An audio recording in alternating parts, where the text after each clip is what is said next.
soo dhawaada dhammaan saaxiibayaal. Mowduuca muuqaalkan waxaa marka loo ciyaarayaa qof kale. Qofkan aa u ciyaaraya budgetkiisu wuxuu ahaa $100 waxaana ku wada ballanay inaan $500 gaarsiiyo. 500 hadeertan kaliya waxaa ka dhiman $8. soo marka reasonka aan video u sameynayo maxay tahay maadaama almost ay gaaray targetkii. Inta badan marka dadku u ciyaarayo oo lacagahooda time badan ay qaadanayaan waxaa sameeyaa in aan si gaar u soo ciyaaro ama marka ugu dambeyso oo aan qatimayo kaliya aan ciyaaro.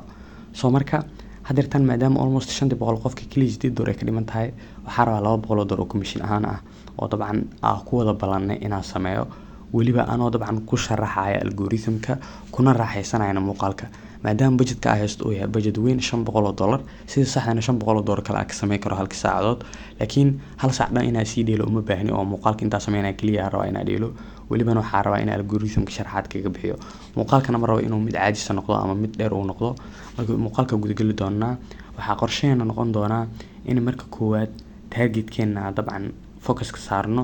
oo ah wax ugu muhiimsan oo aan ciyaareyno oo $700 ah midda labaad oo noqonayso in dabcan algorithm-ka aan la socono oo micnaheedu waxay tahay in gameska meelaha ay ku dhacayaan ama numberska game fara badan kala socono si xisaab kaga helno ama signals kaga helno oo kuwa oo isdhigi karno risk ma lahan si aan u qaadano. soo midda labaad midda saddexaadna dabcan waxay noqonaysaa in algorithm-ka sharaxaad ka bixiyo sida hadda sharaxaad ugu bixinayaba hadda gamekan wax risk ma laha ani ahaan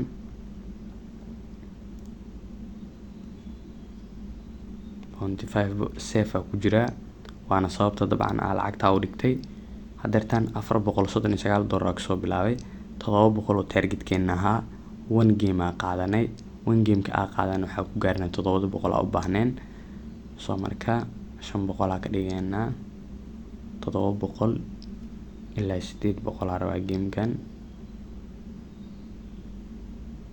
$800 almost waa haystaa $900 weliba la degtay hadeertan $100 ee qofka waxaa ka sameeyay lacag gaarayso $136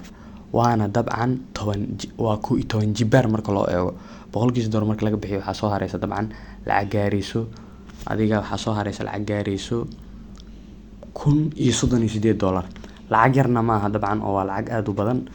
soo marka waxaa isku dayayaa inaa waxba qalada sameynin isla markii lacagtiisa qofka withdraw u dhaho $500 ilaa iyo dabcan maadaama $100 ay gaarsiiyay $500 xisaabta iska bedelaysaa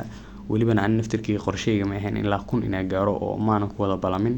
soo marka waxay noqonaysaa ilaa $700 ilaa $800 inuu isaga qaato wixii ka soo harana dabcan aan commission ahaan u qaato withdraw gareynayna automatically $700 siinayna $500 $400 commission aan u qaadanaya naftirkeyga $200 meesha filaya dabcan $200 kala hele $736 $707 dabcan akoonkeyga Binance ay ku soo dhacayso isagana dabcan EVC ahaan oo ku qaadanaya maadaama EVC aan ku wada ballanay inaan ugu diro hadeertan automatically lacagta waa bixiyay marka waxaan rajeynayaa inaan muuqaalkan wax badan ka fahanto sida kale aad ka faa'iideysan doonto marka haddii taa daawashada ku original ka xashashada kaaga codsanaya inaad subscribe saarto muuqaalkan aad like saarto saaxiibadan la wadaagto waan ku mahadsantahay daawashada muuqaalkan.